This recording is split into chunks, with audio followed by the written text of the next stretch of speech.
पूछो पूछो फटाफट, जल्दी टाइम हो रहा है। आलोक, अनिल, कनिका, रोशनी, टीम बी से क्वेश्चन पूछिए team A say about their topic.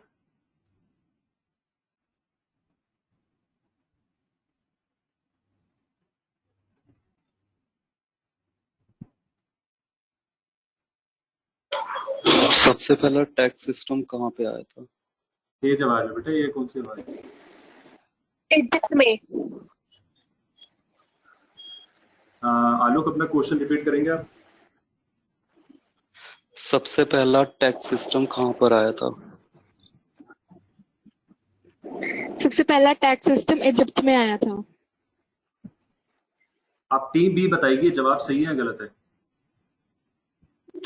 सही है सर। वेरी गुड, एक पॉइंट मिलता है टीम ए को।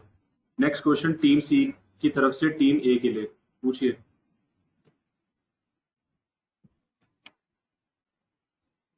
आर्टिकल 265 क्या होता है?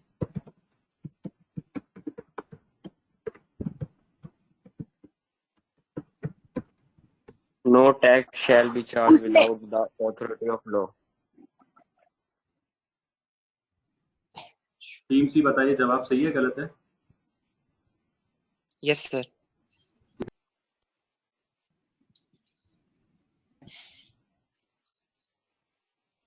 ये जवाब गलत है या सही है आशुतोष? सर इन्होंने क्या बोला कि यही बोला ना कि no tax shall be charge without authority of law, तो सही है सर ये। बिल्कुल सही। तो 1 + 1 होते हैं 2, तो 2 marks. Next question team D की तरफ से टीम ए के लिए।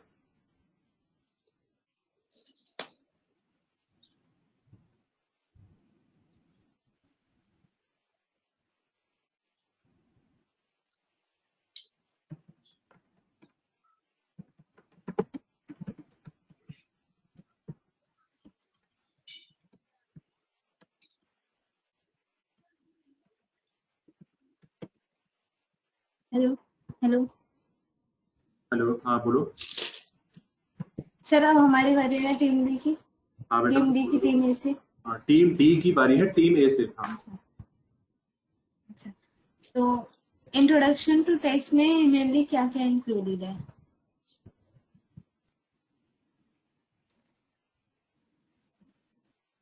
बताइए भी, आपके 15 सेकंड स्टार्ट होते हैं। टीम ए।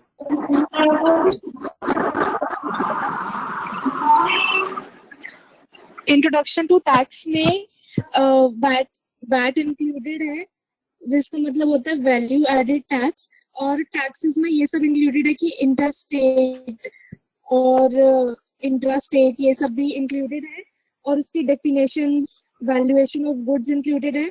और वैट और जीएसटी में क्या क्या डिफरेंस है, जो पहले आया था और जो अब आया था उसमें क्या क्या है, और टैक्स कहाँ कहाँ कैसे कैसे लगता है और सबसे पहले कहाँ लगा था, और इंडिया में टैक्स सबसे पहले कब आया था।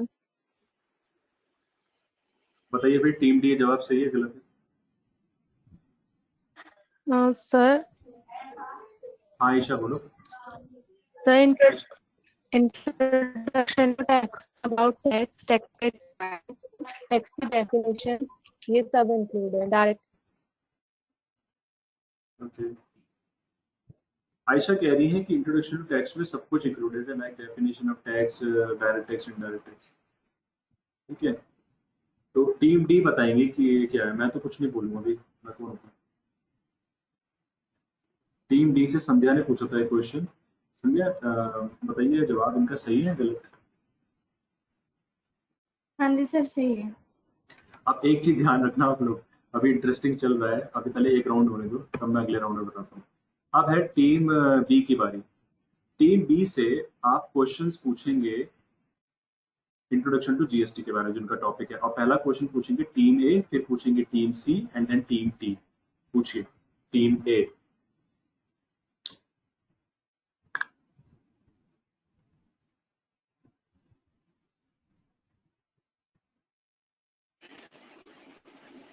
एचएसएन की फुल फॉर्म क्या होती है?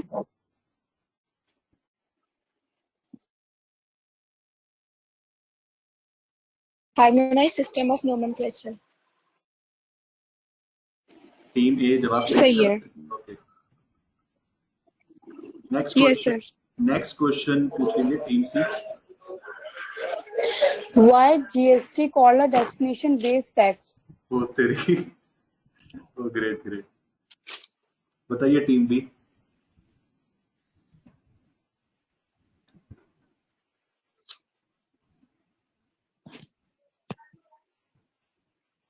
तो जो क्वेश्चन पूछा मैं एक बार समझाया, तो क्वेश्चन क्या है, टीम सी ने, यानी कि टीम सी से शिखा ने पूछा है टीम बी से कि जीएसटी को डेस्टिनेशन बेस्ड टैक्स क्यों कहते हैं। तो 15 सेकंड स्टार्ट होते हैं। क्योंकि जहां भी गुड्स या सर्विस कंज्यूम होती है वहीं पे वो टैक्स लगता है, इसलिए। अब टीम सी को बताना है are they satisfied with the answer, क्या वो सेटिस्फाइड है पूरी तरीके से आंसर। Yes, sir. ठीक है, they got 2 पॉइंट। सर संध्या एक सेकंड, सर आपकी बारी आएगी, रुक जाओ। ठीक है, अब आपकी ही बारी है टीम डी से, पूछिए। सर मेरा क्वेश्चन ये है, अगर जीएसटी अभी किसी ने बोला कि डेस्टिनेशन बेस्ड टैक्स है और सामने वाला एग्री भी हो गया, तो सर सर्विस के केस में क्या होगा? हाँ, तो अगर सर्विस आउटवर्ड है तो आप ये क्वेश्चन पूछना चाह रही हैं। पूछिए, क्या पूछना चाह रही है, दोबारा बताइए इन्हें। अभी टीम बी ने ही कहा था, अभी वो एग्री हो गई थी टीम सी से कि जो जीएसटी है वो हाँ डेस्टिनेशन बेस्ड टैक्स है, ठीक है। तो मेरा क्वेश्चन ये है, अगर डेस्टिनेशन बेस्ड टैक्स है तो सर्विस के केस में आउटवर्ड सर्विस तो नहीं होता डेस्टिनेशन बेस्ड। हाँ, तो पूछिए टीम। लाइक एडवोकेट को ले लो, टीम से पूछिए। हाँ जी टीम बताइए। सर एडवोकेट भी अगर जहाँ सर्विस दे रहा है तो उसी के बेस पे वो टैक्स लगेगा ना। सर नहीं। तो आपने भी क्वेश्चन पूछा है संध्या ने टीम डी से, बी टीम से, कि जो क्वेश्चन है उसका जवाब क्या उससे सेटिस्फाइड है नहीं है संध्या? पहले बताइए मेरे को। सर नहीं, मैं सेटिस्फाई नहीं हूँ अभी। मेरे को क्लैरिफिकेशन चाहिए कि अगर जीएसटी डेस्टिनेशन बेस्ड टैक्स है तो ठीक है, हाँ मैं मानती हूँ, लेकिन मेरा क्वेश्चन ये है एडवोकेट के केस में क्या होगा? लास्ट आंसर टीम बी के पास, बताइए कनिका, रोशनी। एडवोकेट के केस में ये होगा कि जो सर्विस प्रोवाइड करता है तो उसको सर्विस प्रोवाइड करने के लिए डिफरेंट कोर्ट्स में जाना पड़ता है। तो सपोज अगर वो दिल्ली का एडवोकेट है, उसके पास कोई स्टेट वर्सेस केस आया लाइक फॉर गाजियाबाद साइड से, यूपी साइड से, तो फिर वो दिल्ली से यूपी ट्रैवल करता है, तो अपनी सर्विस गाजियाबाद कोर्ट में आके प्रोवाइड करता है।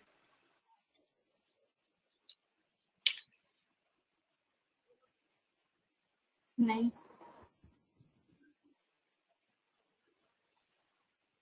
बताइए team D, are you satisfied with the answer और नो?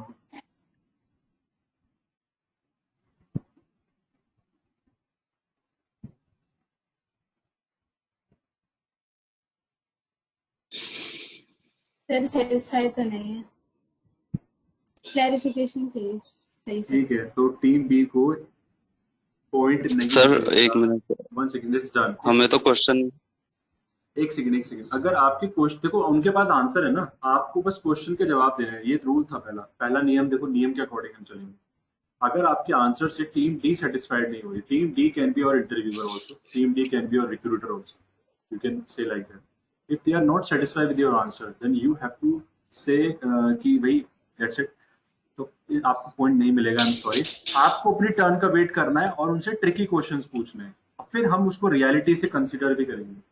कनिका ने बहुत बेहतरीन एग्जाम्पल दिया, बट मैं इस टाइम पे अगर जजमेंट लेवल पे देखूं तो एग्जाम्पल्स के बेसिस में हो सकता है कि आप थोड़ा सा रियलिटी को इधर उधर आप वो कर सकते हो, बट टीम डी का डिसीजन फाइनल होगा जो क्वेश्चन पूछ रहा है। ठीक है, अब नेक्स्ट बारी है टीम सी की। टीम सी से क्वेश्चन पूछेंगे पहले टीम ए, उनके टॉपिक्स के बारे में, डेफिनेशन ऑफ जीएसटी।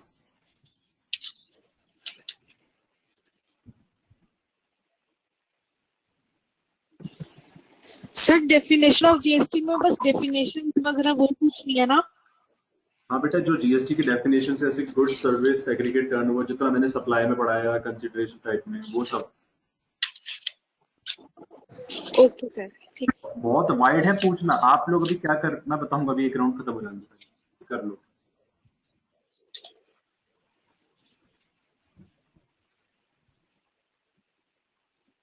और थोड़ा इसको जल्दी चलाए, आप लोग बोर कर रहे हैं मुझे।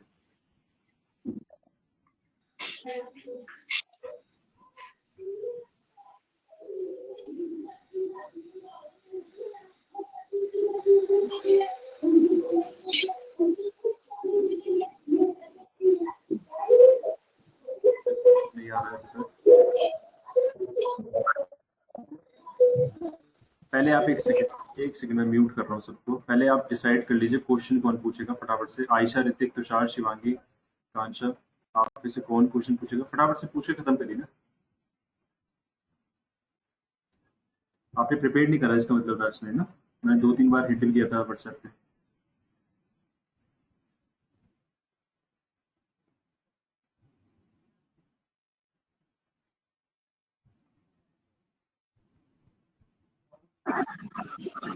वर्क कॉन्ट्रैक्ट की डेफिनेशन बता दो। जी, इनकी तरफ से क्वेश्चन आया, टीम ए की तरफ से, बट इस work contract. Work contract includes an agreement of building construction, commissioning, fabrication, erection, installation, repair, renovation, and fitting out of movable and immovable properties. उसमें फैब्रिकेशन का क्या मीनिंग होगा? Manufacturing.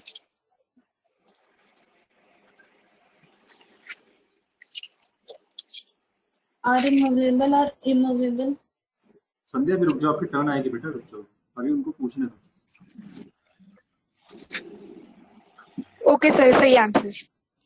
ठीक है, they got point 1. Next question, team B, पूछिए। यहाँ पे sir हमारी बारी है ना, टीम डी। डी आप नहीं बेटा, डी आप स्क्रीन में देखो पहले।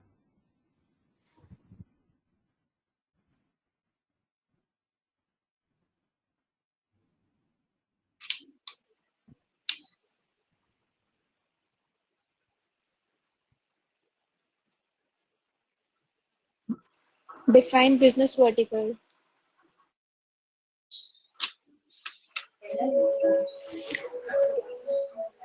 I think business vertical sir ने cover नहीं करवाया, so we not prepared. Yes. मेरे को पता है, नहीं, बिजनेस संध्या, आप क्यों आ रहे वर्टिकल बीच वो में? है आप क्यों आ रहे सर, बीच? हमारी तो बारी है। आपकी बारी कहाँ से आ गई? अभी आपका टॉपिक कौन सा, पहले ये देखो ना। आपको 12 बजे एक ही चीज समझानी पड़ रही है। जब आपका टॉपिक बेटा सर, रजिस्ट्रेशन है, तो आप उनका जवाब क्यों दे रहे हो? मैं करूंगा कुछ ऐसा आके अगले राउंड में, उसमें हम देखेंगे। अभी चीजों को प्रोसेस में चले दो बेटा।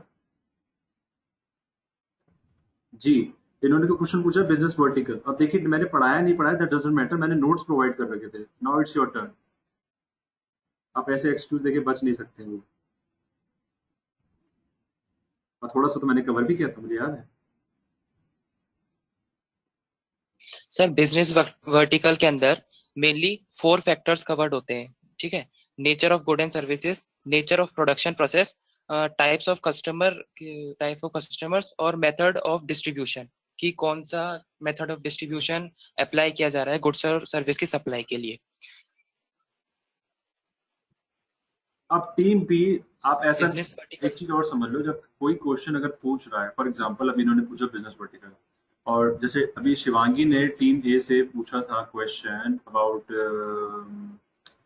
वर्क कॉन्ट्रैक्ट, तो उन्होंने वर्क कॉन्ट्रैक्ट की डेफिनेशन पूछी थी, किससे? टीम सी से, राइट। तो जब ये डेफिनेशन उन्होंने पूछी, तो उसके बाद उन्होंने फैब्रिकेशन का मीनिंग भी पूछा। तो ऐसा नहीं फैब्रिकेशन का मीनिंग पूछ के आप पीछे हट जाओगे, आप पूरी डेफिनेशन की डेप्थ में उन्हें घुसा सकते हो। आप एग्जाम्पल भी ले सकते हो, आप मतलब समझ रहे हो, पूरा एक तरीके से इन डेप्थ क्वेश्चंस पूछ सकते हो। ये नहीं कि उन्होंने आंसर दे दिया दैट्स इट, हो सकता है देख के दे रहे हो, तो आपको ट्रिकी क्वेश्चंस पूछ लीजिए। ट्रिकी क्वेश्चन पूछ के आपके पॉइंट मिलेंगे आपको। जैसे लूडो में हम गोटी की खोलते हैं, तो हमें पता होता है कौन सी गोटी को कब चलना है, कौन सी गोटी को काटना है, और कौन सी गोटी हमें कटवानी भी है। ये भी टैक्टिक्स होते हैं लूडो को गेम जीतने की। तो वैसे ही आपको यहाँ पर भी ऐसा ही करना है। अगर सीधे सीधे लीनियर थिंकिंग रखोगे तो हार जाओगे। तो टीम भी आप ये बताइए, क्या अब आपका कोई फर्दर क्वेश्चन है इसी टॉपिक के ऊपर बिजनेस वर्टिकल, या फिर मैं आगे बढ़ूं?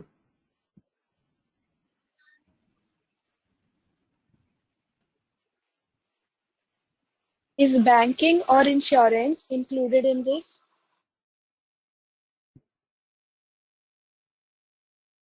कनिका ने पूछा क्या बैंकिंग और इंश्योरेंस के अंदर कवर होता है? Yes, sir.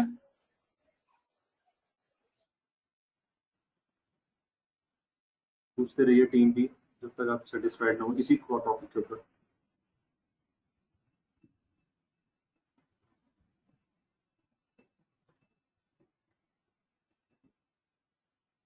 They're satisfied. Next अब बारी है टीम टी की। टीम ए पूछिए रजिस्ट्रेशन के बारे में questions.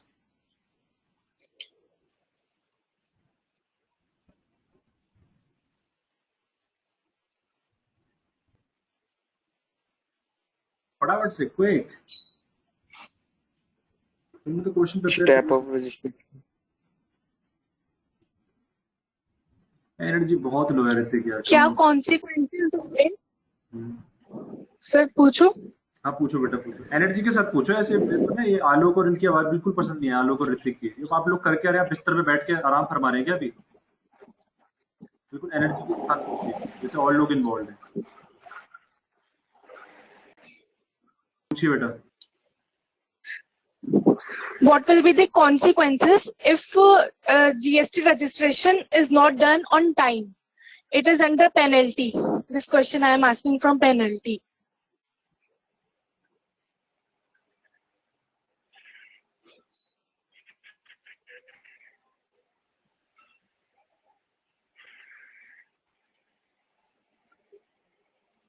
Can you repeat your question again?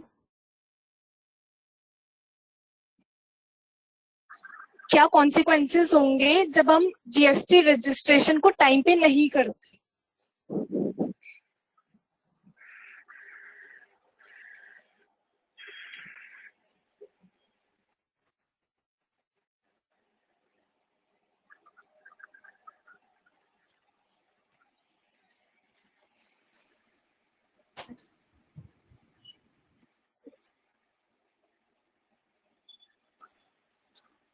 Hello.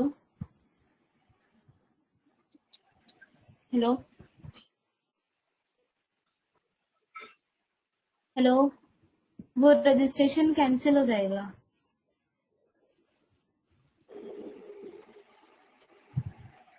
उसमें और क्या क्या इंक्लूड होगा? कैंसिल तो नहीं होगा, पर कुछ चीजें होती हैं जो रिटेंशन हो जाती है, कुछ हो जाता है, तो वो क्या क्या चीजें होती हैं, क्या होता है?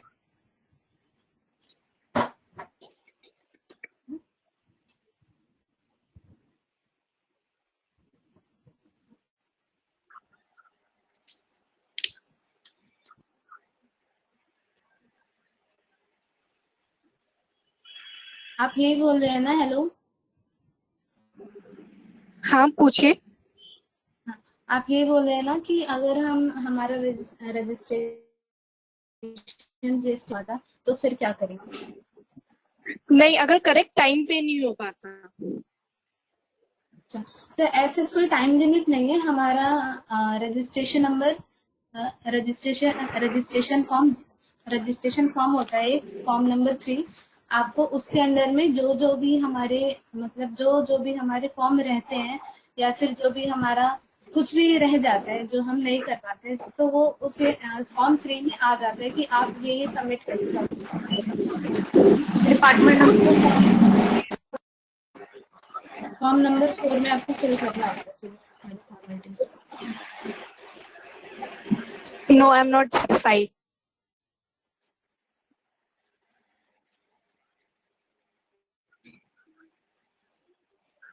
Hello, anyone else? Team D. Hello Vanshika. हाँ वंशिका, विधि, वंशिका, विधि, कंटिन्यू। शालिनी, केवल Shalini. Hello, one second, let me finish what I am saying. Vanshika, Vidhi, Shalini और Anjali, what you are doing, अगर आपने परफॉर्म नहीं किया किसी ने बेटा, तो ये टीम हार जाएगी, ध्यान रखना। परफॉर्म करो, भले ही संध्या जवाब दे रही है तो आपको भी उसका साथ देना है, जवाब देना है। ओवरऑल परफॉर्मेंस के बेस पे भी स्कोरिंग होगी। प्लीज आंसर दीजिए।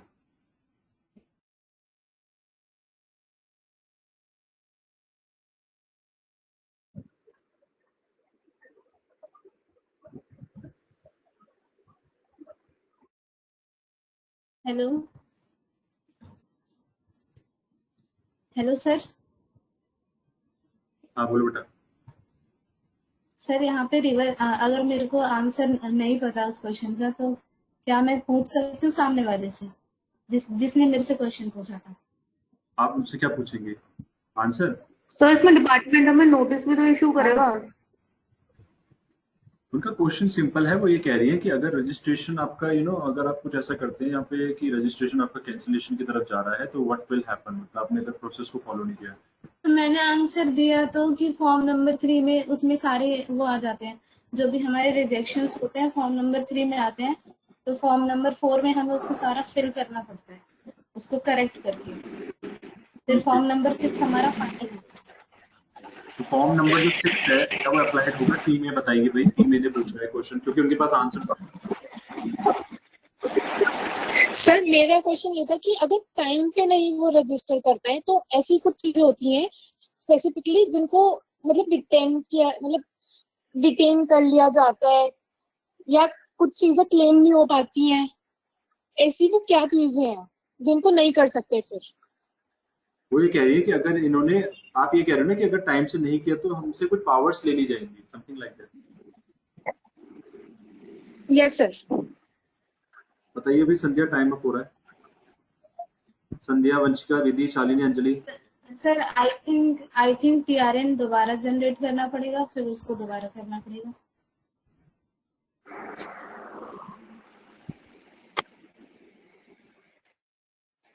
बताइए टीम है क्या करना है फटाफट से। सर मैं आंसर बताऊं इसका? बताइए। सर जैसे आईटीसी जो है उससे क्लेम नहीं कर सकते हैं इनपुट टैक्स क्रेडिट को, और ना ही वो ट्रांसफर हो सकता है ऐसे केस में, और डिटेंशन हो जाती है गुड्स की, व्हीकल्स की, और सब पेनल्टी लगती है 10,000 की, ओके। और या जो भी हायर टैक्स इन्वेड होता है उसमें ज्यादा फिर पेनल्टी लगती है अकॉर्डिंग टू दैट। तो दैट मीन्स रजिस्ट्रेशन वाला टॉपिक का जो आंसर था वो आप लोगों ने नहीं दिया, आपको कोई पॉइंट नहीं मिलेगा। नेक्स्ट क्वेश्चन पूछेंगे टीम बी पूछेगी टीम डी से। पूछिए फटाफट से। Excuse me sir.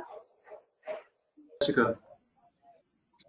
सर हमारा तो राउंड पूरा ही नहीं हुआ। क्यों? सर टीम डी ने टीम सी से तो कुछ पूछा ही नहीं। पूछा था बेटा। No sir. नहीं सर पूछा था। ए और सी डी ने कहा पूछा? चलिए अभी कर लेंगे। डी ने नहीं पूछा। अरे डोंट वरी। टीम बी पूछेगी टीम डी से। पूछिए।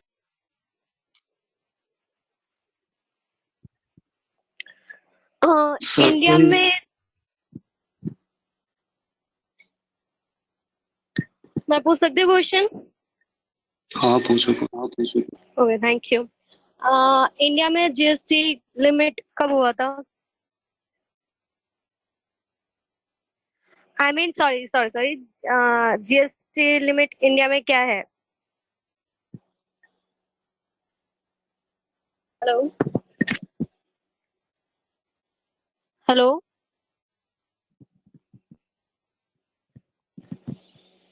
हेलो हेलो हेलो आंसर आवाज आ रही है?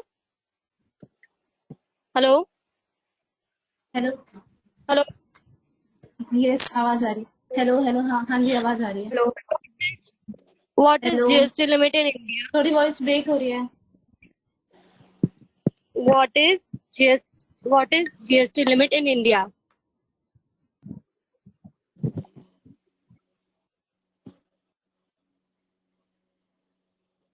हेलो हेलो क्या क्वेश्चन है, किससे है? Hello hello. कौन सी टीम से आपका क्वेश्चन? वन सेकंड, एक सेकंड, लेट मी फिनिश। तो रजिस्ट्रेशन अंडर जीएसटी जो टीम डी है उसको कोई पॉइंट नहीं मिलेगा, बिकॉज मैं देख रहा था रोशनी कंटिन्यूसली आस्क कर रही थी क्वेश्चंस और 15 सेकंड से भी ऊपर हो गए थे। सो बैकग्राउंड में सब देख रहा था, मैंने सबको म्यूट कर रखा। पहले सुनो ध्यान से। ये जिम्मेदारी होती है कि जब क्वेश्चन पूछा गया तो इमीडिएटली जवाब देना है, और ये मान लिया जाता है कि जब आप हेलो बोल रहे हैं, हेलो बोलने की आपको पहली बार कोई जरूरत नहीं है, बिकॉज सबके सब सुन रहे हैं, ठीक है।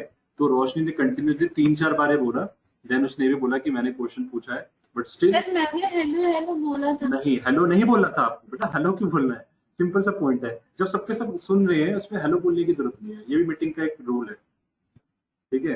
तो टीम बी को कोई पॉइंट नहीं मिलेगा, बहुत ही सिंपल नेटवर्क बार बार जा रहा है। हाँ, हो सकता है, मैं ऐसा भी लग सकता है कि अनफेयर हो रहा है, ठीक है ना। अपनी इम्पल्सेस को कंट्रोल करना बेटा सबके सब। और अभी करना क्या है, बस ये है कि आपको हेलो बोलने की जरूरत नहीं है, just say the answer, everybody is listening you, ठीक है। और जब आपने माइक ऑन कर दिया तो डेफिनेटली आपकी आवाज आ ही रही होगी। तो 15 सेकंड से ऊपर हो चुका था, ध्यान रखना इस बात को आप सबके सब। नेक्स्ट क्वेश्चन टीम सी का, टीम डी के लिए, team D with no point. हाँ सर मैं पूछूंगा। Okay. प्लीज एक क्वेश्चन बस, फिर आप पूछ लेना। सर पूछो। हाँ, मेरी अप्रूवल की जरूरत नहीं है आपको, आप पूछिए, आपका गेम है। ठीक है। तो सर क्वेश्चन थोड़ा बड़ा, टीम डी ध्यान से सुनना, ठीक है। एक कृष्ण देवर आए हैं, कंपनी के ओनर, वो टैक्सेबल सप्लाई करते हैं और वो राजस्थान में रजिस्टर्ड डीलर है, ठीक है। अब वो दिल्ली में एक एग्जीबिशन हो रहा है बिजनेस का, वो उसमें पार्टिसिपेट करना चाहते हैं, लेकिन उनके पास दिल्ली में कोई फिक्स्ड प्लेस नहीं है बिजनेस की। तो क्या उनको दिल्ली में बिजनेस करने के लिए रजिस्ट्रेशन लेना होगा? अगर हाँ तो क्यों, नहीं तो क्यों? आंसर के साथ एक छोटा सा बस रीजन बता दो। क्लियर है? एक बार रिपीट करना क्वेश्चन। ठीक है। एक कृष्ण देवर आए हैं, एक कंपनी के ओनर हैं, वो टैक्सेबल सप्लाई करते हैं गुड्स की, जो कि रजिस्टर्ड, और वो राजस्थान में रजिस्टर्ड है, ठीक है। अब वो दिल्ली में एक बिजनेस एग्जीबिशन हो रहा है, उसमें पार्टिसिपेट करना चाहते हैं, और उनके पास दिल्ली में कोई फिक्स्ड प्लेस नहीं है बिजनेस करने की। तो उनको रजिस्ट्रेशन लेने की जरूरत है या नहीं है, ये बता दीजिए एक रीजन के साथ। नहीं, वो उनको Clear है? रजिस्ट्रेशन लेने की जरूरत। हाँ, क्लियर है। वो राजस्थान के है ना, और वो एग्जीबिशन में गए हैं दिल्ली में।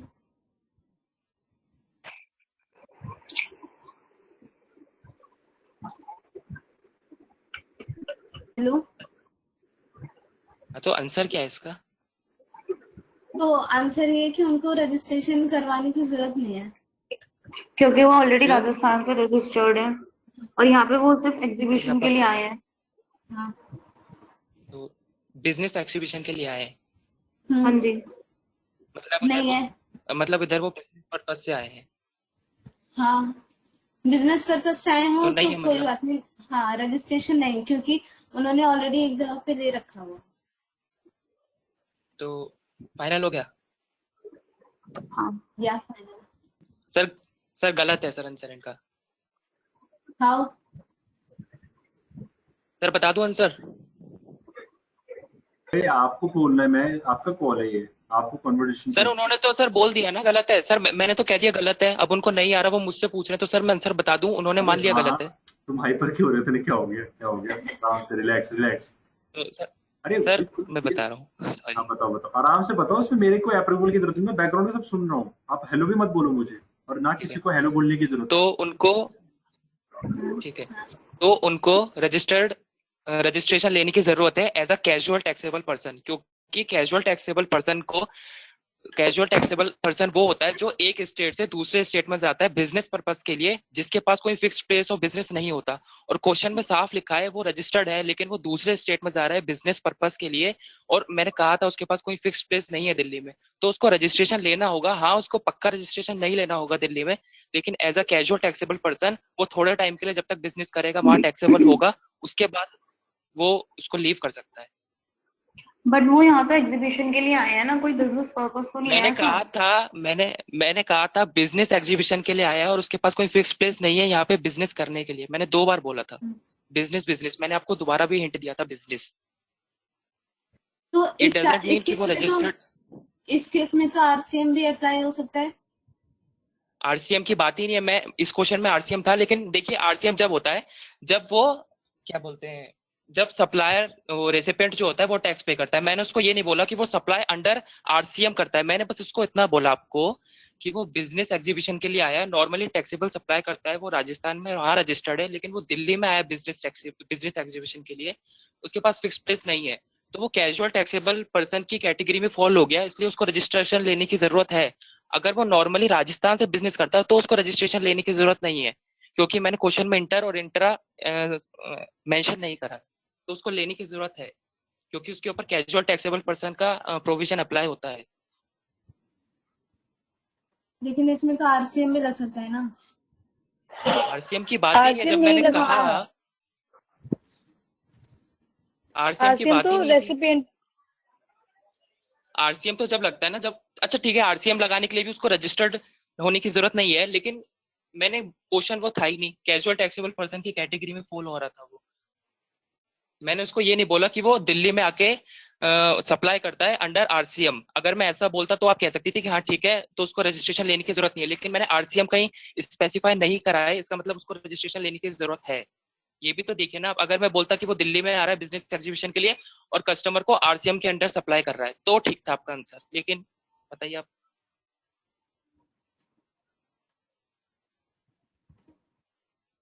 हेलो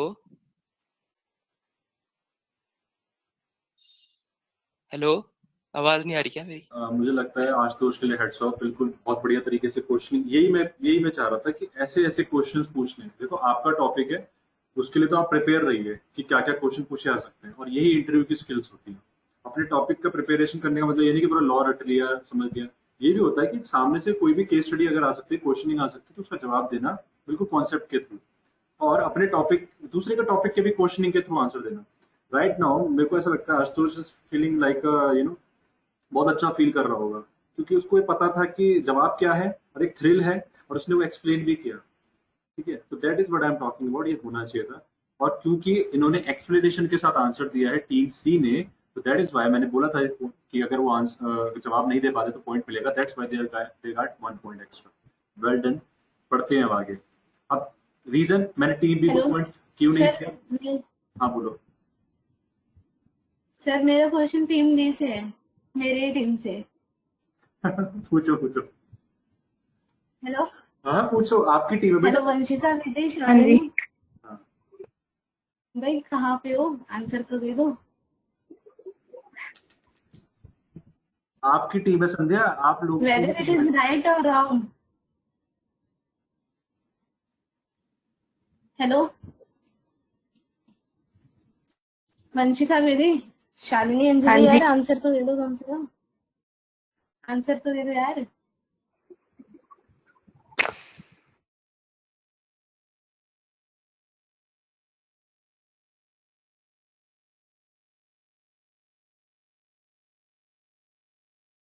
ओके सर कंटिन्यू करो। आईपीएस स्टूडेंट्स का जो ग्रुप है ना, उसमें मैं आज जस्ट हाफ एन आवर के लिए चैट ऑन करूंगा, सबको मैं एक्सेस दूंगा। उसमें आप लोगों को एक तरीके से ये बताना है कि आपकी टीम से क्या क्या परफॉर्मेंस हुई, क्या वे हुआ, मतलब अपने रिएक्शंस दिखाने हैं। ठीक है, आधे घंटे के लिए हम उसे ऑन करेंगे उस वाले ग्रुप को, और मैं जरा देखता हूँ आप लोगों को क्या क्या कहना है। ठीक है, अपनी टीम से या कुछ भी, कोई गाली गलौज नहीं करेगा। ठीक है, ध्यान से बिल्कुल अपने इम्पल्सेस को कंट्रोल करते हुए, और वो अपने सबको एक आंसर भी देना पड़ेगा अगर कोई टीम का पूछ रहा है अपनी टीम से। जी, तो यहाँ तक खत्म हो चुका है रजिस्ट्रेशन का टॉपिक। हमें बहुत चीजें सीखने को मिली, लर्निंग एटीट्यूड के साथ हम आगे बढ़ेंगे। नेक्स्ट बारी है टीम किसकी, वापस टीम ए की बारी है। और इस बार चेंज क्या है, देखो चेंज ये है कि हेलो नहीं बोलना है बिल्कुल भी, फटाफट से जैसे क्वेश्चन पूछना है, और आपको अपने आंसर से सेटिस्फाइड होना है। अनटिल एंड अनलेस आप सेटिस्फाइड नहीं हुए तब तक आप सामने वाली टीम को पॉइंट नहीं देंगे। पूछिए। हाँ एक क्वेश्चन रह गया था वैसे, हाँ टीम डी का क्वेश्चन रह गया था टीम सी से, जो कि हमारी रोटेशन प्रोसेस में चल रहा था। तो टीम डी आपको क्वेश्चन पूछना था टीम सी से, जो मैंने मिस कर दिया था, really sorry for that. So team D your turn now, question team सी।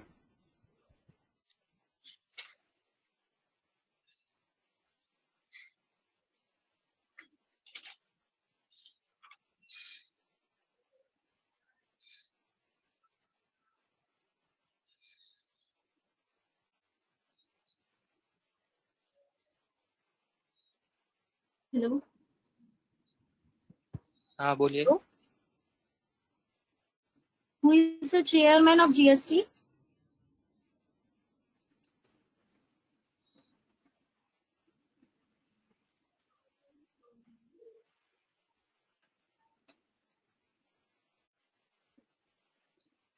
मैं क्वेश्चन रिपीट कर रही हूँ, who is chairman of GST?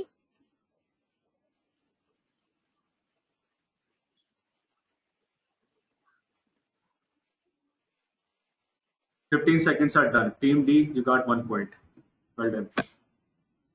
But sir ये डेफिनेशन ऑफ जीएसटी का तो पार्ट है ही नहीं सर, ये क्वेश्चन तो सर इंट्रोडक्शन टू जीएसटी वाली टीम से पूछना चाहिए ना, क्योंकि सर हमारा तो डेफिनेशन से मतलब है सर, आप खुद ही देखिए टॉपिक आपने दिए हैं अलग अलग, introduction to GST team B को दिया है। ये देखो अब वो ये बताइए। सर हाँ, आप अब बताइए, ये तो कह रहे हैं कि ये टॉपिक मुझसे रिलेटेड ही नहीं है, तो आप बताइए कैसे है? आपने क्यों पूछा है क्वेश्चन?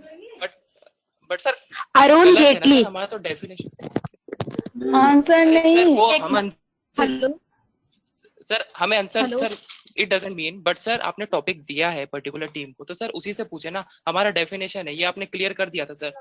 जब भी सर ये सर ये तो इंट्रो में आना चाहिए ना। 1 सेकंड, मैं अभी अरे इंट्रोडक्ट तो टीम बी से पूछिए ना, आप एक हमसे सेकंड। क्यों पूछ रहे? एक सेकंड, मैं इसको एक पॉइंट तभी मानूंगा जब टीम डी मुझे ये रीजन देगी, स्ट्रॉन्ग रीजन सबको, कि उन्होंने ये क्वेश्चन डेफिनेशन ऑफ जीएसटी के अंदर पूछा, तो उसके पीछे क्या रीजन है, क्या वो उस टॉपिक से रिलेटेड है या नहीं उनके टॉपिक से। जी, टीम डी की बारी है, वो बोलेंगे।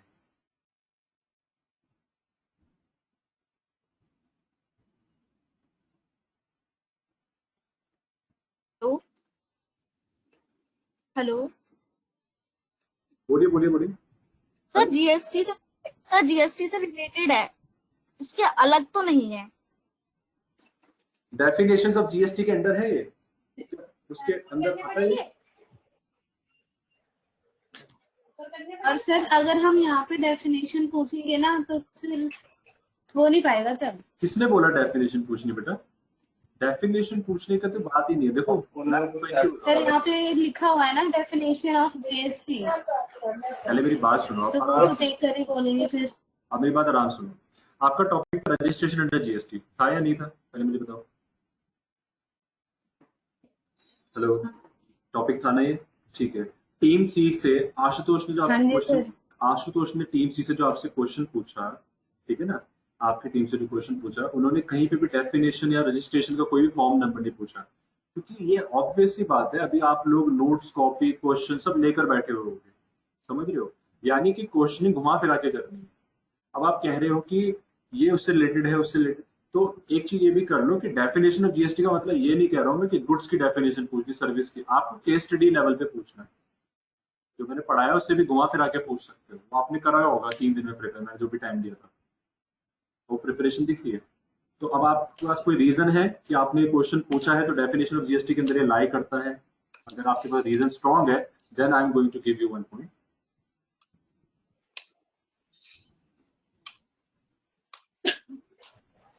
Excuse me sir. जी शिखर। सर अगर क्या कहते हैं डेफिनेशन, मतलब डेफिनेशन पूछी है, उसके अंदर केस स्टडी पूछी जाती, तो ये हमारे उसके अंदर ये डायरेक्ट तो पूछते हैं कि who is the chairman of GST. तो सर ये तो मैं वही बोलना चाहूंगा ना कि टीम डी के पास थोड़े ना कोई रीजन है या नहीं है कि वो डेफिनेशन ऑफ जीएसटी को इंट्रोडक्शन टू, देखो टीम सी कह रही है कि ये क्वेश्चन इंट्रोडक्शन टू जीएसटी वाला, टीम डी ने जो पूछा है टीम सी से, उनके पास ये रीजन होना चाहिए। आपकी टीम डी बिल्कुल परफॉर्म नहीं कर रही है, आई एम सॉरी। संध्या अच्छा परफॉर्म कर रही है, संध्या ही 99% वर्क लगा रही है, बाकी कोई उसके साथ नहीं बोल रहा। क्वेश्चन किसका था टीम डी? हेलो क्वेश्चन सी टीम का था बेटा। Hello team D. हेलो ये चेयरमैन किसने पूछा था भाई? चेयरमैन किसने मैंने- पूछा था आंसर? मैंने पूछा था। रीजन दे दो। इंट्रोडक्शन में तो उसके फादर्स, वो कहाँ पे आया, सबसे पहले कहाँ पे हुआ, उसमें कितनी कंट्रीज हैं, ये सब पूछ सकते हैं, लेकिन डेफिनेशन में ये क्वेश्चन क्यों नहीं पूछा जा सकता? अरे टोटली मेंशन है यार डेफिनेशन ऑफ जीएसटी। आप केस स्टडी बना के पूछते हो तो ठीक है, लेकिन अगर आप डायरेक्ट ये पूछ रहे हो who is the chairman of GST, तो ये कैसे लाई करेगा?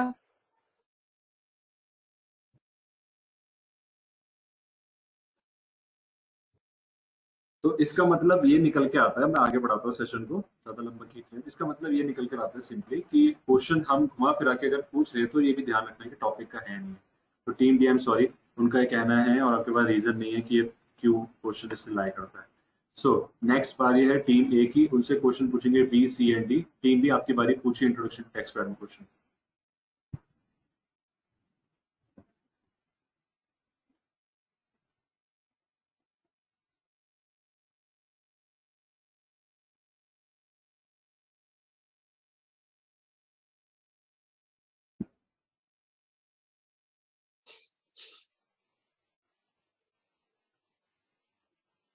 ठीक है, तो अब टाइम को ध्यान रखते हुए अब एक नया रूल और मुझे ऐड करना पड़ रहा है, क्योंकि ये भी पायलट मोड में चल रहा है सब कुछ।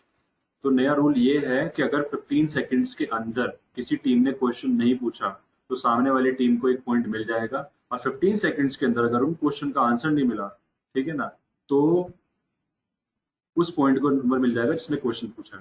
तो टीम बी ने अगर क्वेश्चन पूछा और टीम ए जवाब नहीं दे पाई 15 सेकंड्स के अंदर, तो टीम बी को एक पॉइंट मिल जाएगा। और टीम बी अगर क्वेश्चन नहीं पूछ पाई टीम ए से 15 सेकंड्स के अंदर, तो they will get 1 point, team A को एक पॉइंट मिल जाएगा। तो ये नया रूल है, ये भी मैंने ऐड किया है जी। शुरू हो जाइए, team B to team A. Team A question is, who collects the money of the tax?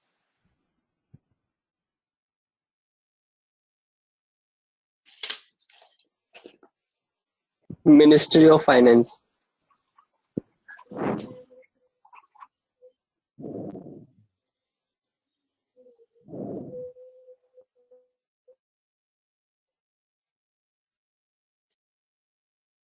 Under Ministry of Finance, what is the full form of CBIC?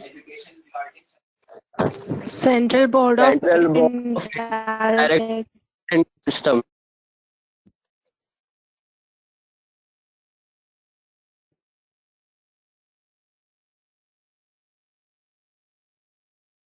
How act or laws are made by central government? मुझे आपकी बारी अभी नहीं आई बेटा, अभी उसकी बारी है, वो बताएंगे। टीम बी, आप सेटिस्फाइड हो आंसर से? ये बताओ।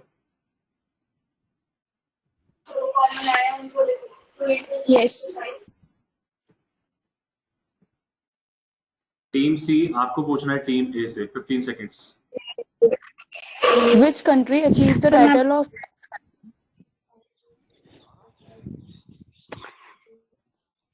शिखा, तुम पूछ रही हो क्वेश्चन? हाँ, आप इसके बाद पूछ लेना। ठीक है, आप पूछ लो अभी। Okay. Which country achieved the title of tax haven? Of tax? आगे क्या है? Tax haven.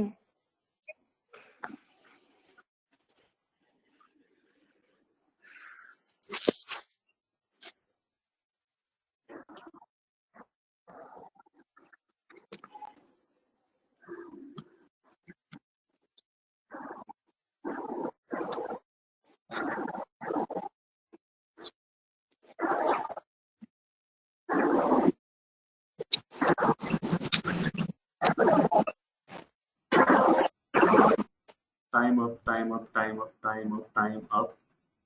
Team C, you get 1 point because they are unable to answer your question. Now Team D, it's your turn. Ask question to Team A.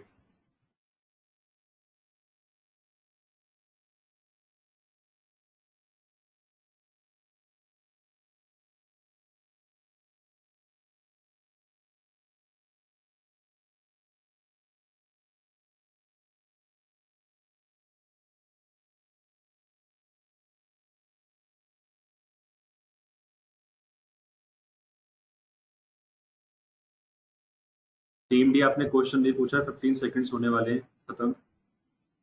उनको एक point मिल जाएगा extra. Article 265 and 246 में क्या क्या है?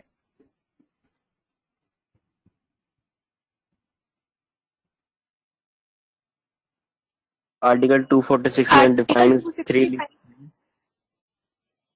बोलो यार, कौन एक जना बोलो। Tell answer.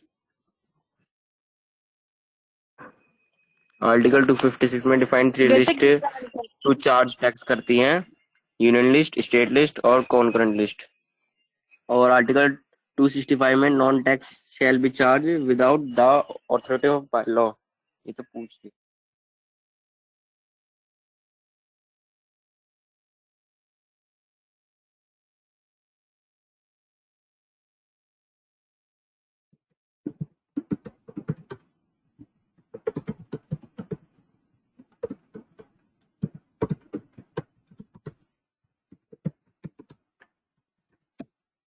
संध्या, मैंने आपको एक मैसेज करा है, पर्सनल मैसेज, जरा देखना, थोड़ा सा आपकी टीम की हेल्प हो जाएगी।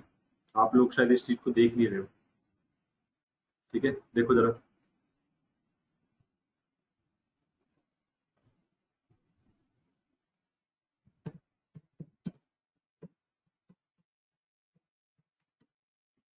हेलो।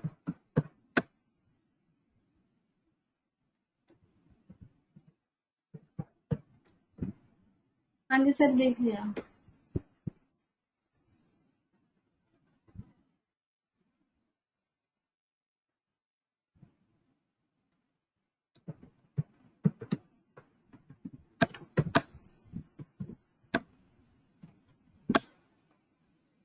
टाइम लगा रहे हैं आप लोग ज्यादा, फटाफट से करिए। Hello team B. Sir time over हो चुका है। Hello time.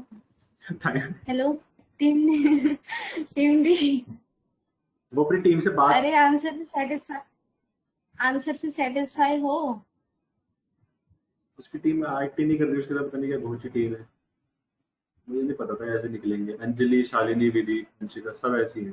जिसका देखो फॉन्ट साइज ज्यादा है ना, जैसे कि आप देख सकते हैं टीम ए से आयशा, शिवांगी, ठीक है ना? शिवांगी का फॉन्ट साइज ज्यादा, आशुतोष का font size, Kanika, Roshni, that means, और संध्या, दैट मीन्स ये बच्चे परफॉर्म कर रहे हैं।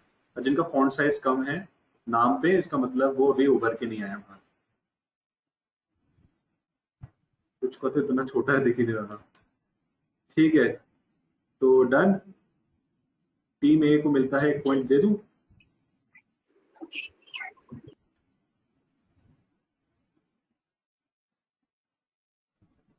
जी, दे गॉट 1 पॉइंट बिकॉज उन्होंने बताया भी नहीं कुछ, टाइम भी हो गया था।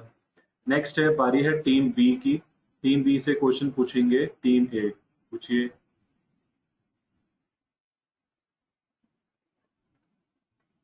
$15 seconds starts now. Sir C&D नहीं पूछेंगे हमसे? सीएनडी ने नहीं पूछा क्या आपसे? पूछा तो था अभी। नहीं सर। टीम डी ने आपसे क्या क्वेश्चन पूछा था अभी? सर जो आर्टिकल्स हैं उनमें 265 और 246 वो टीम उनके बारे में पूछा था, उसमें क्या क्या है? टीम डी ने तो पूछा था आपसे, उनका टर्न हो गया। Yes sir. आपसे पहले टीम बी ने पूछा। तो सर अब सी और डी भी तो पूछे। पूछ तो लिया उन्होंने। अरे पूछ तो लिया हमारी तरफ से। अच्छा, बस वही था। हाँ।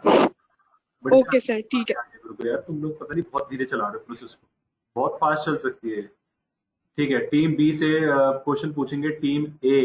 पूछिए।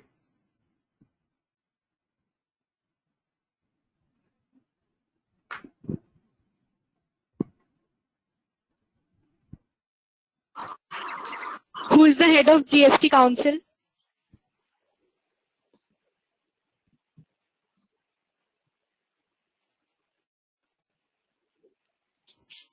जीएसटी काउंसिल का head Nirmala Sitharaman ji.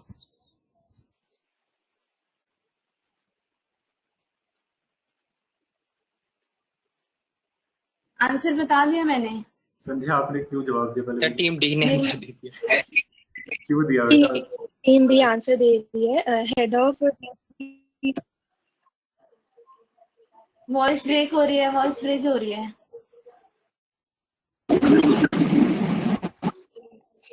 Nirmala Sitharaman. Right answer. नहीं नहीं नहीं, ऐसा नहीं चलेगा। देखो टीम डी ने इंटरप्ट किया था तो इसलिए उनका -1 कर दिया गया है। आप एक और रिपीट क्वेश्चन दोबारा पूछिए, ठीक है? Team A to team B पूछिए।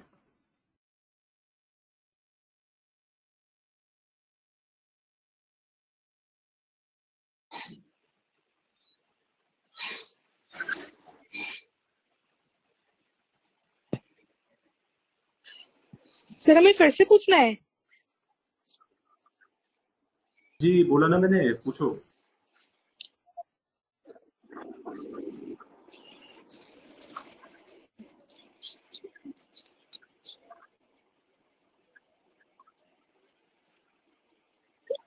इनटू टैक्स क्रेडिट के बारे में बताइए थोड़ा।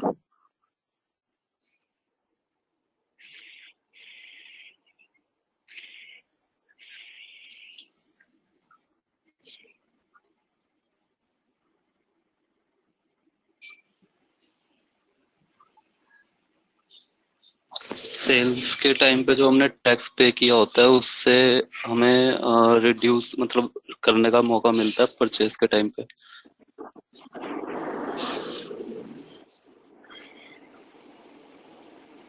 थोड़ा और डिफाइन करिए। हमने कोई गुड परचेज किया, उस पे जो हम टैक्स पे कर रहे हैं और आगे जाके हम जो उसी गुड को सेल कर रहे हैं, तो परचेज के टाइम पे जो हमने जीएसटी पे करा है ना, उसे हमें क्रेडिट करने का मौका मिलता है, मतलब उसका बेनिफिट लेने का हमें मौका मिलता है रिटर्न के टाइम पे, तो उसे इनपुट टैक्स क्रेडिट कहते हैं। Right answer.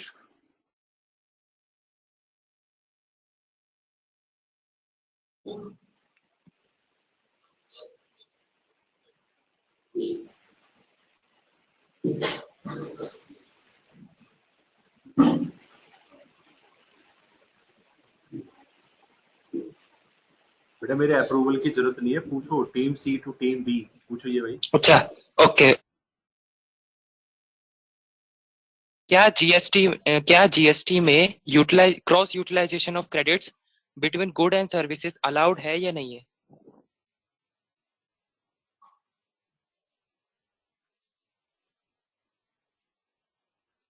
क्लियर है क्वेश्चन? रिपीट करूं? एक बार दोबारा हाँ रिपीट रिपीट करिए। जीएसटी में cross utilization of credits between good and services allowed है या नहीं है?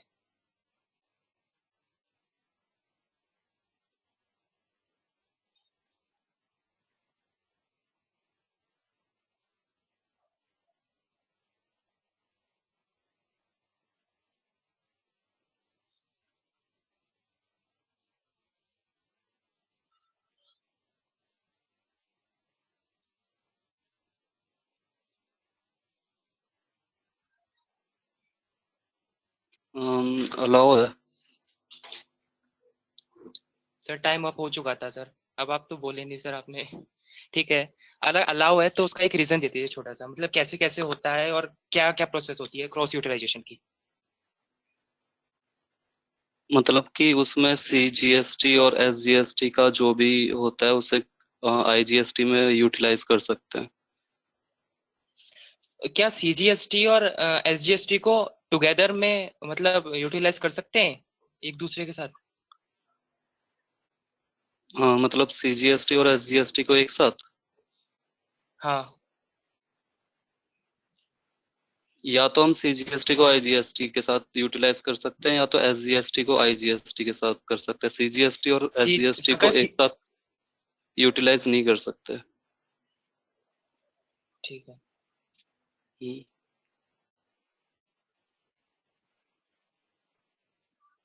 बताइए भाई, मेरे को बीच में आने की जरूरत नहीं, आप बताते रहो, मैं करता रहूंगा एक्सेल शीट में जो मुझे करना है। मार्शल बताइए। सर ठीक है, बोल तो दिया सर। सर ठीक है।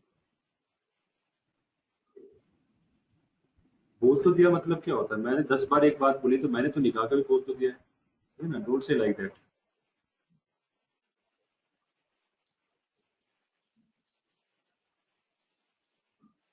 Now team D to team B, पूछिए।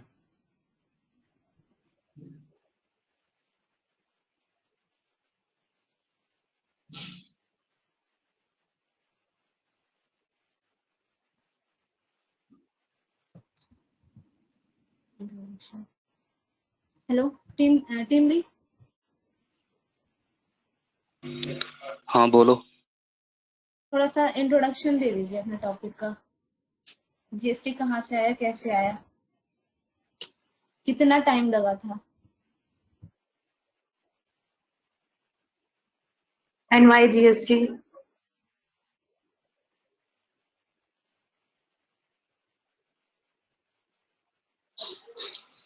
जीएसटी का फर्स्ट डिस्कशन 2000 में शुरू हुआ था और जीएसटी इम्प्लीमेंट हुआ था 1 जुलाई 2017 में। तो जब कांग्रेस पार्टी थी तब से डिस्कशन शुरू हो रहा था, बट पास हुआ था 2017 में।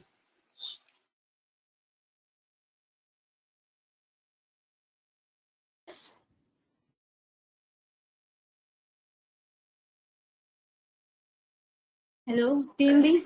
हिस्ट्री, जीएसटी की हिस्ट्री की बात करें तो फिर फ्रांस पहली कंट्री थी जिसने जीएसटी अडॉप्ट करा था 1954 में, और इंडिया में अडॉप्ट हुआ था 1 जुलाई 2017 में। जीएसटी ने सारे इनडायरेक्ट टैक्सेस को अपने अंदर अब्सॉर्ब कर लिया था, like one nation one tax करके। जीएसटी इसलिए है क्योंकि जीएसटी ने मल्टीप्लिसिटी ऑफ टैक्सेस को रिमूव करा था, और जो टैक्सेस के अंदर नॉन यूनिफॉर्मिटी थी तो सबको कवर अप कर लिया था, एंड उसमें कॉम्प्लेक्सिटी थी जो एडमिनिस्ट्रेशन की उसको रिड्यूस करा था, और टैक्स कास्केडिंग का इफेक्ट भी कम। क्वेश्चन पूछूं? यहाँ पे अभी आपने फर्स्ट कंट्री फ्रांस बोला था कि फ्रांस में सबसे पहले आया था, तो अभी किसी ने इजिप्ट भी बोला था। इजिप्ट का क्या था वो रीजन? इजिप्ट में टैक्स सिस्टम अप्लाई हुआ था और जीएसटी फर्स्ट टाइम फ्रांस में।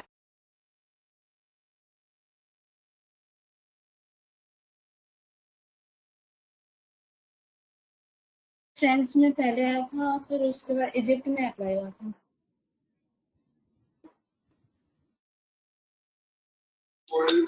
टैक्स सिस्टम इजिप्ट में सबसे पहले आया था और जो जीएसटी है वो फ्रांस में सबसे पहले आया था। अच्छा, ओके।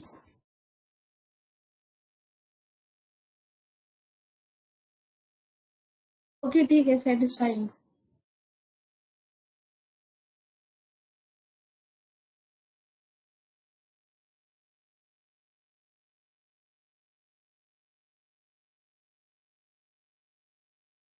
अब टीम ए की बारी है, वो टीम सी से क्वेश्चन पूछेंगे। टीम सी से क्वेश्चन पूछने के लिए तैयार हो जाइए सारी की सारी teams. Team A, team B, team D to team C. जी, team A to team C पूछिए।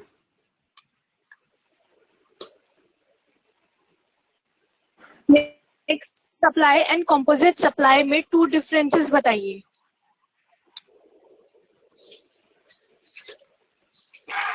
Mix supply, combination of goods and services bundled together, not necessity.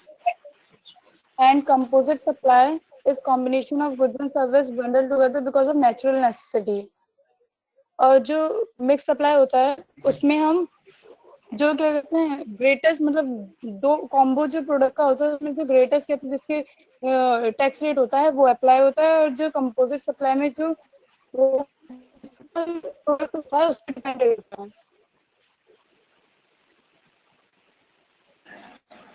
Last का एक बार रिपीट करना, कंपोजिट सप्लाई का।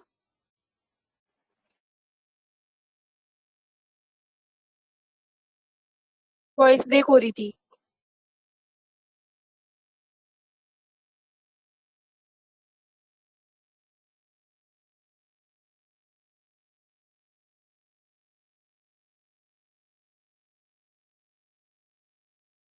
शिखा,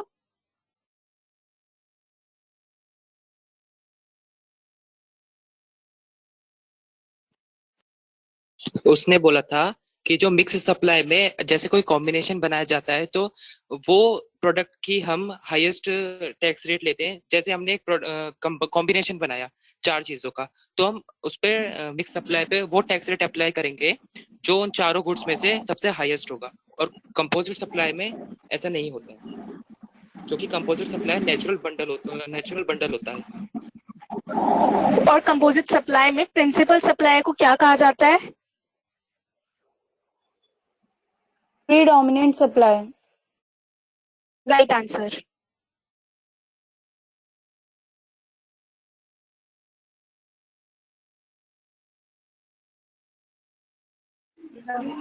टीम सी, एक local authority का example दीजिए person definition under GST में। ग्राम पंचायत।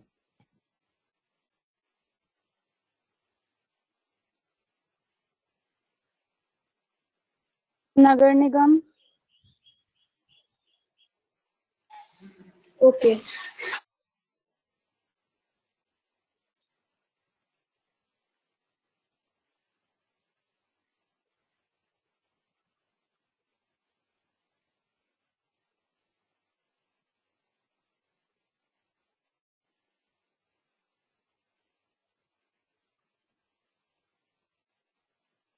टीम बी पूछे टीम सी से, मुझे इन्वॉल्व नहीं करना है।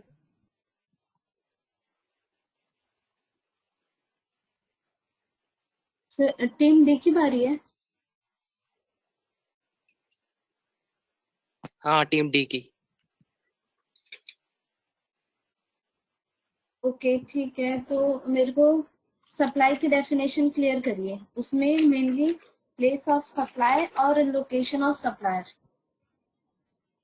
एंड सप्लाई के reasons.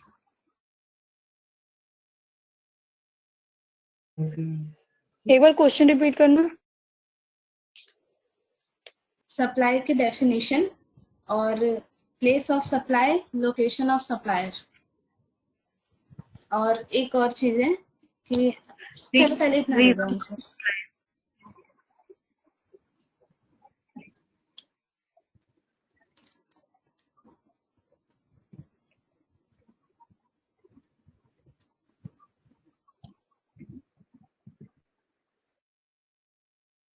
Supply includes all forms of goods and services, includes sale, transfer, barter, exchange, license, rental, lease, disposal, and made agreed to be made a consideration by a purpose.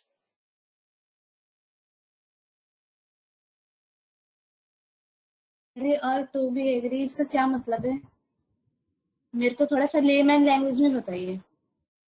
Agree to be made का मतलब है future service के लिए।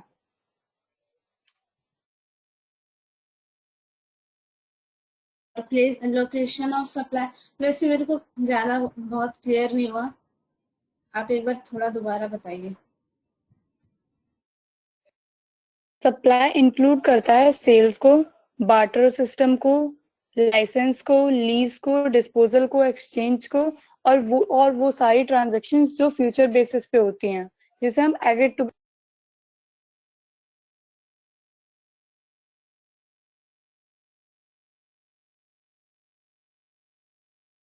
Team सी आपके पास 15 second से answer देने के लिए। अगर वो शिखा कवर नहीं कर पा रही बिकॉज ऑफ नेटवर्क इशू, आपने कवर नहीं करा तो दिक्कत हो जाएगी। ठीक है, मैं कर रहा हूँ सर, मैं बोल रहा हूँ सर।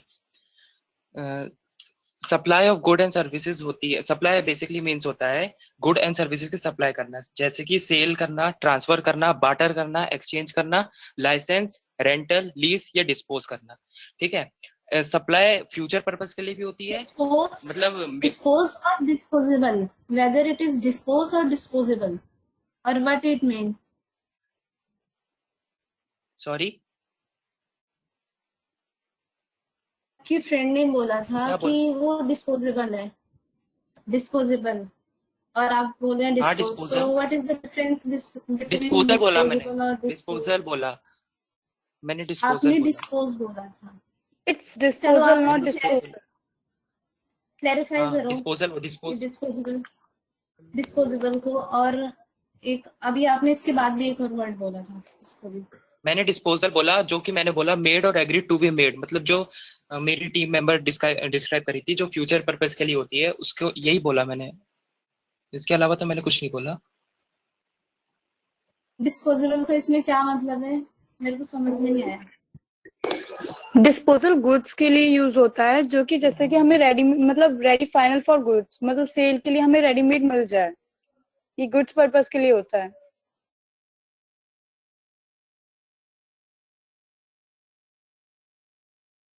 तो सप्लाई में इसका क्या रोल है?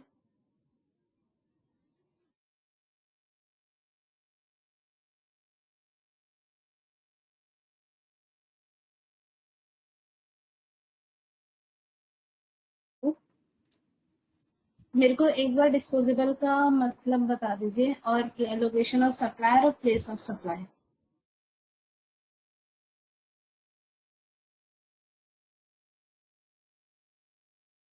Hello, am I audible to you?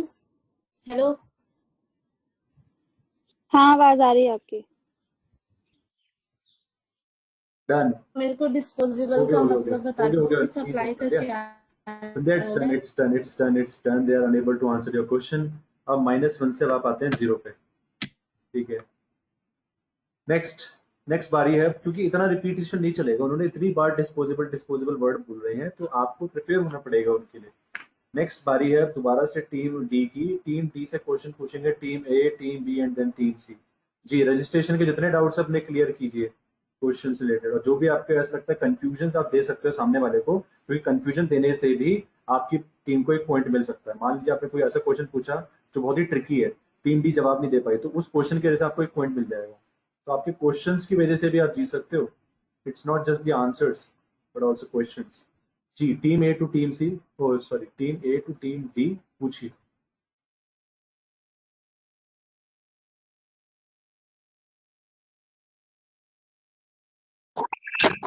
Registration क्या है?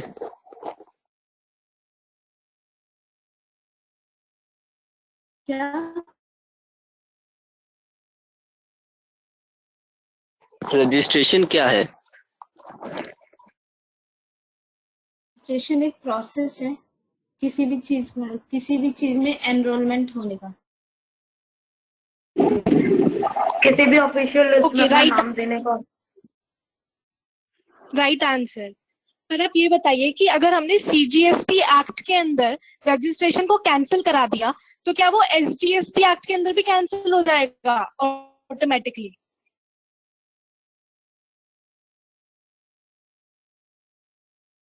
आई थिंक सो, ऐसा तो होना चाहिए क्योंकि गुड्स एंड सर्विस टैक्स है, तो गुड्स में तो CGST भी लगता है और SGST भी लगता है। अगर आप कोई ट्रांजेक्शन कर रहे हैं तो उसमें आप अगर कोई इंटर स्टेट ट्रांजेक्शन कर रहे हैं तो उसमें दोनों लगेगा, तो आपको देना पड़ेगा। अब देना पड़ेगा तो मतलब कलेक्शन होगा तो मतलब गवर्नमेंट को पे करना पड़ेगा।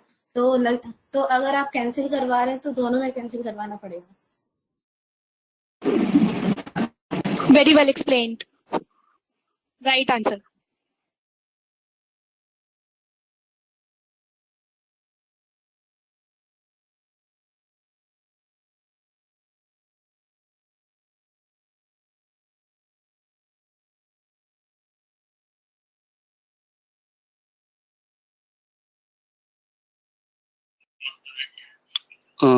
कोई पर्सन है जो कि लाइव स्टॉक में डील करता है, वो लाइव स्टॉक में डील करता है, तो उसने जो सेल करता है वो अपनी साल में वो 20 लाख से ऊपर की टर्नओवर होती है लाइव स्टॉक में उसकी, तो उसे रजिस्ट्रेशन लेना जरूरी है या नहीं है?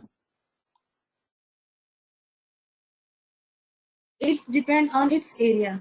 अगर वो किसी स्पेशल जोन में रह रहा है तो उसको लेना पड़ेगा, क्योंकि स्पेशल जोन जो है उसमें वहां पे लिमिट है 20 लाख की, तो उसको लेना पड़ेगा अगर 20 लाख से एक्सीड हो मान गए लो तो। और मान लो दिल्ली का ही पर्सन है, वो दिल्ली से ही डील कर रहा है लाइव स्टॉक का, वो 20 लाख से ऊपर की टर्नओवर है उसकी साल की, तो उसे GST में रजिस्ट्रेशन लेना होगा या नहीं लेना होगा?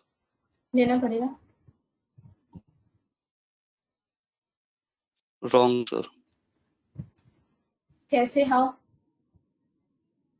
क्योंकि जो लाइव स्टॉक में जो डील होती है एग्जेम्प्ट गुड्स में आती है, और एग्जेम्प्ट गुड में अगर मतलब एग्जेम्प्ट सेल्स होती हैं लाइव स्टॉक जो होती हैं, जैसे कि हेलो आवाज आ रही है? हाँ, हेलो आ रही है। हेलो, हाँ, हाँ जी, लाइव आ रही है स्टॉक आवाज। जो लाइव स्टॉक होता है ना वो एग्जेम्प्ट सेल होता है, तो एग्जेम्प्ट सेल में अगर 20 लाख से ज्यादा टर्नओवर है तो उसे रजिस्ट्रेशन लेने की जरूरत है। मतलब लाइव स्टॉक में अगर 20 लाख से ऊपर जाते तो रजिस्ट्रेशन लेने की जरूरत है।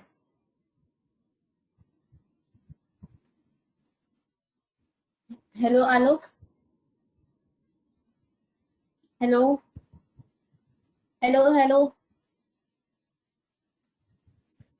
हेलो हेलो हेलो आलोक।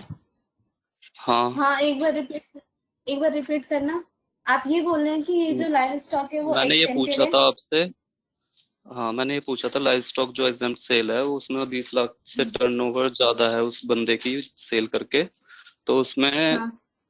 GST में रजिस्ट्रेशन लेना पड़ेगा या नहीं लेना पड़ेगा? अच्छा, ठीक है, तो मतलब नहीं लेना पड़ेगा। ओके। नहीं, आप आंसर दो ना इसका। अच्छा, तो हेलो, वंशिका, वंशिका विधि, हेलो वंशिका विधि अंजलि।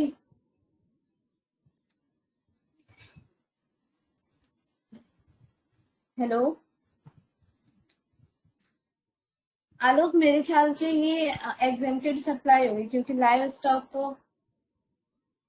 स्टॉक एग्जेम्प्ट में आता है शायद। हाँ ये एग्जेम्प्ट सेल है ये।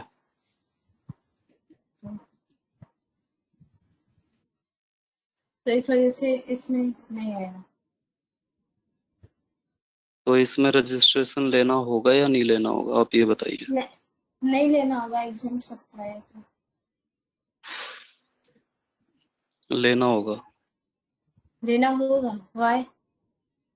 ये तो एग्जेम्प्ट है। चाहे वो एग्जाम्प्ट कोई नहीं, अगर वो एग्जाम्प्ट सप्लाई भी कर रहा है ना, तब भी उसे, अगर वो 20 लाख से टर्नओवर ज्यादा है उसकी, तो उसे रजिस्ट्रेशन लेना होगा।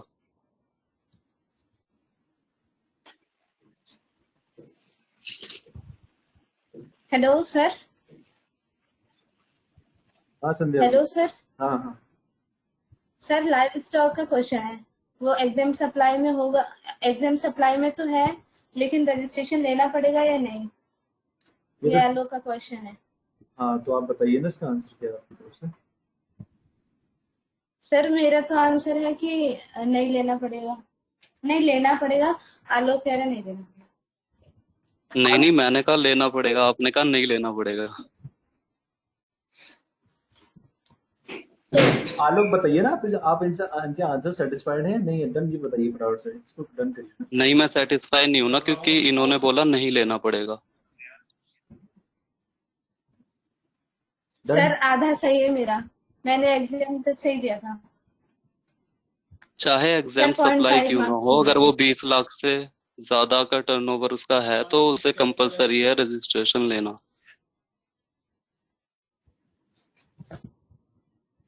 मैं इसका क्लैरिफिकेशन बाद में दे दूंगी, क्योंकि मेरे को लग रहा है कि ये रजिस्ट्रेशन तो इसका लेना पड़ेगा, और मेरे को सही से क्लियर नहीं है इसका। सही से क्लियर नहीं, दैट मींस डन। ठीक है, team B you got 1 point. Now it's time for team C to ask question to team D. Final question of the day, go for it. Okay sir, okay okay sir, एक मैं team D से पूछ रहा हूँ, ठीक है? थोड़ा बड़ा क्वेश्चन है, ध्यान से सुनना। एक तिरुपति बॉक्स मैन्युफैक्चरिंग कंपनी है, वो स्टार्ट मैन्युफैक्चरिंग करती है शूज आंध्र प्रदेश में 25 जनवरी 2019 को, ओके? और 6 मई को उनका एग्रीगेट टर्नओवर 20 लाख को क्रॉस कर जाता है, और फिर उसके बाद वो रजिस्ट्रेशन नहीं लेते, और 1 नवंबर 2019 को उनका एग्रीगेट टर्नओवर 40 लाख भी क्रॉस कर जाता है, और वो जीएसटी रजिस्ट्रेशन के लिए 28 नवंबर 2019 को अप्लाई करते हैं। तो आप ये बता दीजिए कि इफेक्टिव डेट ऑफ रजिस्ट्रेशन कौन सी मानी जाएगी उसकी, एक रीजन के साथ। क्लियर है कि रिपीट करूं? एक बार रिपीट कर दो। ठीक है, देखिए, एक तिरुपति बॉक्स मैन्युफैक्चरिंग कंपनी है, वो अपनी मैन्युफैक्चरिंग स्टार्ट करती है शूज की आंध्र प्रदेश में 25 जनवरी 2019 को। 6 मई 2019 को उनका एग्रीगेट टर्नओवर 20 लाख क्रॉस कर जाता है। 1 नवंबर 2019 को उनका एग्रीगेट टर्नओवर 40 लाख क्रॉस कर जाता है, और वो जीएसटी के लिए रजिस्ट्रेशन के लिए 28 नवंबर 2019 को अप्लाई करते हैं। तो उनकी इफेक्टिव डेट ऑफ रजिस्ट्रेशन कौन सी होगी? एक रीजन के साथ आंसर दे दीजिए बस।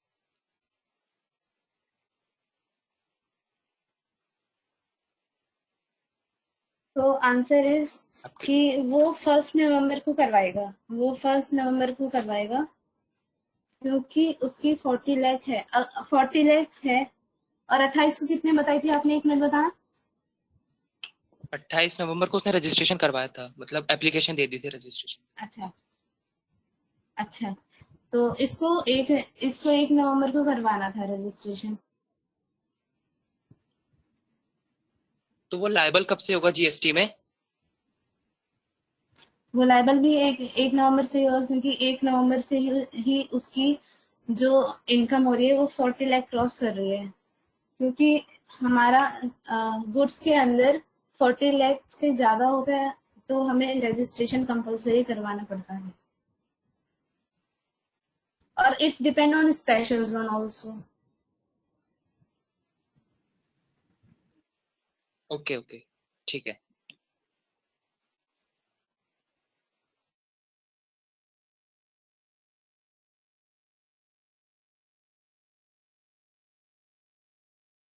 तो guys we have a tie, team B and team C के बीच में टाई हो चुका है। ठीक है, तो इस टाई का क्या हम आगे करेंगे वो हमें देखना होगा, क्योंकि दोनों टीम के 6 पॉइंट है। तो you are in the winners bracket and team A and team D you are in the losers bracket. तो आगे चल के देखते हैं इसको हमें कैसे आगे परफॉर्म करना है। ठीक है ना। और आज मैं करीबन करीबन फॉर एग्जांपल आज मैं हाफ एन आवर के लिए NIPS स्टूडेंट्स जो ग्रुप है उसमें एक्सेस प्रोवाइड करूंगा सबको, और मेरा एक मैसेज भी आप सबके लिए, ब्यूटीफुल मैसेज फॉर एवरीवन, तो उसको जरूर देखिएगा सुनिएगा। और जो भी क्लासेस के अंदर अभी पता चला कि देखो एनर्जी का खेल है सारा का सारा। जब आज तो केस स्टडीज पूछ रहा था, शिवांगी क्वेश्चन पूछ रही थी ना, कनिका पोलाइटली जवाब दे रही थी, Sandhya was performing like one woman army. ठीक है ना, बाकी रेस्ट ऑफ द स्टूडेंट जवाब ही नहीं दे रहे थे। बहुत ज़रूरी है ये सब करना। और मैं ये भी चेक कर रहा था इम्पल्सिस के भी कि जब सामने वाला थोड़ा सा चिल्ला के पूछ रहा है तो क्या आंसर देने वाला भी चिल्ला के बात कर रहा है या फिर पोलाइट है उस टाइम पे। तो मैं ये भी देख रहा था, किसी को कुछ कहना है एंड वो कह सकता है, मैसेज में लिख सकता है, बाकी अगर वो जाना चाहे जा सकता है। Good afternoon. ठीक है जी, ओके।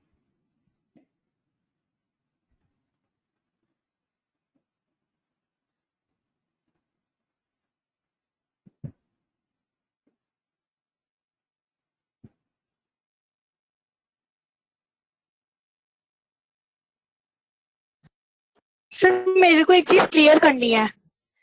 या शिवांगी। सर जब हमसे टीम बी ने क्वेश्चन पूछा था तो सर उसके बाद टीम सी और टीम डी ने नहीं पूछा था हमसे क्वेश्चन, तो उसके बाद हमारे पॉइंट्स नहीं बढ़े थे। टीम सी टीम डी बताइए जरा, आपने पूछा था या नहीं पूछा था? सर हमने मतलब सर पूछा था क्योंकि सर सारे क्वेश्चन इक्वली हुए हैं।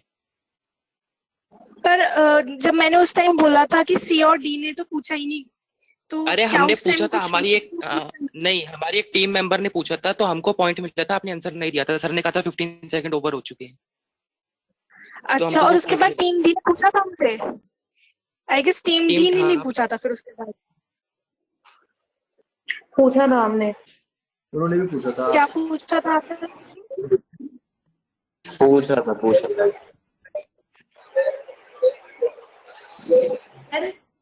सर मेरा एक क्वेश्चन है। हाँ बोलो। Hello sir. हाँ सर, यहाँ पे डेफिनेशन ऑफ GST है, तो यहाँ पे क्वेश्चन डेफिनेशन से कैसे? डेफिनेशन से ऐसे कि जो भी उनका टॉपिक है, लाइक डेफिनेशन के अंदर जो भी सर हम डेफिनेशन से कैसे? स्लाइड जो बनाया है,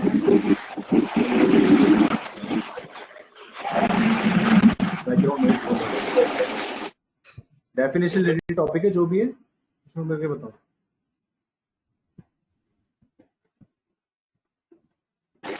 सर टीम डी ने हमसे पूछा नहीं था क्वेश्चन।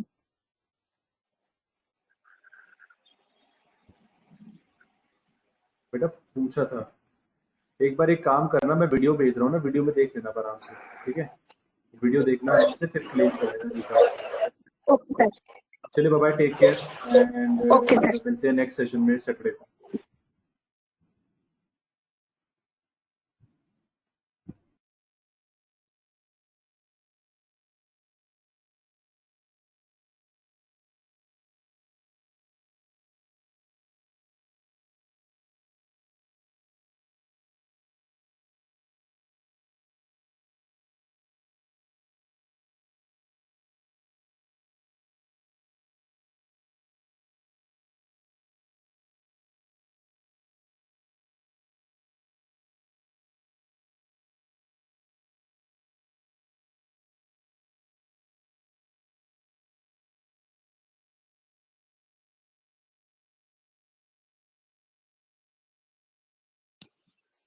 सर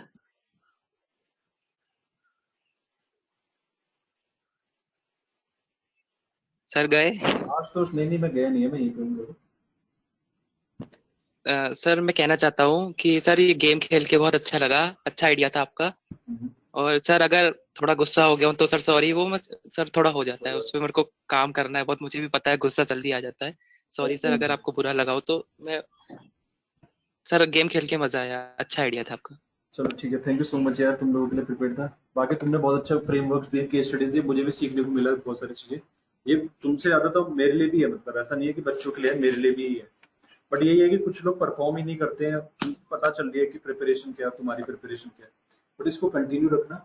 और इम्पोर्टेंट यही होता है कि यार हार्ड वर्क के साथ साथ हम्बल भी होना, क्योंकि हार्ड वर्क के साथ अगर हम हम्बल नहीं हुए, हमने अपना हार्ड वर्क भी अपने वर्ड्स में भी अगर शो कर दिया ना, तो ये दिक्कत होती है। सामने वाला हो सकता है egoistic, ना।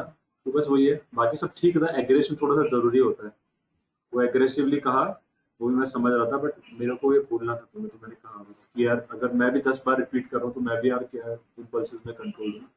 नहीं सर मुझे गुस्सा आता नहीं, लेकिन सर देखिए आप 15 सेकंड हो चुके थे, मैंने कहा कि हो चुका है सर, रिस्पांस नहीं आया कुछ भी, फिर उन्होंने बाद में करा, फिर भी मैंने कहा था कि 15 सेकंड हो चुके हैं, कोई बात नहीं मैं कंसीडर कर रहा हूँ। सर मैं चाहता तो ऑब्जेक्शन कर सकता था और आपको सर मेरे को पॉइंट देना पड़ता। मैं आप यकीन नहीं कर रहा, मैं सबकी परफॉर्मेंसेज यहाँ पे नोट कर रहा हूँ, कौन क्या कर रहा है। शिवांगी का पेनल्टी वाला क्वेश्चन था, आशुतोष की कृष्णा की थ्योरी थी, दिल्ली एक्सटेंशन, जो भी एग्जीबिशन की बात की, क्रॉस यूटिलाइजेशन।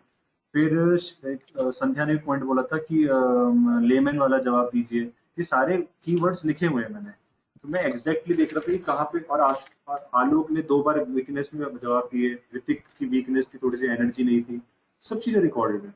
तो कॉपी में सबकी परफॉर्मेंस चेक हो रही है, उसी को ग्रुप रेखा बनाते हुए मैसेज भी करूंगा आप लोगों को। मेरे को तो आईना दिखाना ही है ना, क्या करें, और आप भी बताना जो भी है। सर इट डजंट मीन कि हम हारे जीते, बस मैं ये सोच रहा था कि फेयर गेम हो तो ठीक है, इसलिए सर सॉरी अगर बुरा लगा हो तो। फेयर गेम क्या होता है, अगर आप देखो, अगर एक तो हमने आउट भी कर दिया क्रिकेट के अंदर और वो नॉट आउट था और आप जीत भी गए, तो अंदर से तो आपकी सेल्फ एस्टीम की तो धज्जियां उड़ गई ना। सेल्फ एस्टीम जिसकी अच्छी नहीं है वो कभी भी सेटिस्फाइड नहीं होगा, चाहे वो कैसे भी जीत जाए। सेल्फ एस्टीम का मतलब ये हो गया कि टीम हारे पर हम चिटिंग नहीं करेंगे। सर एक बात बताऊं? हाँ जी संजय।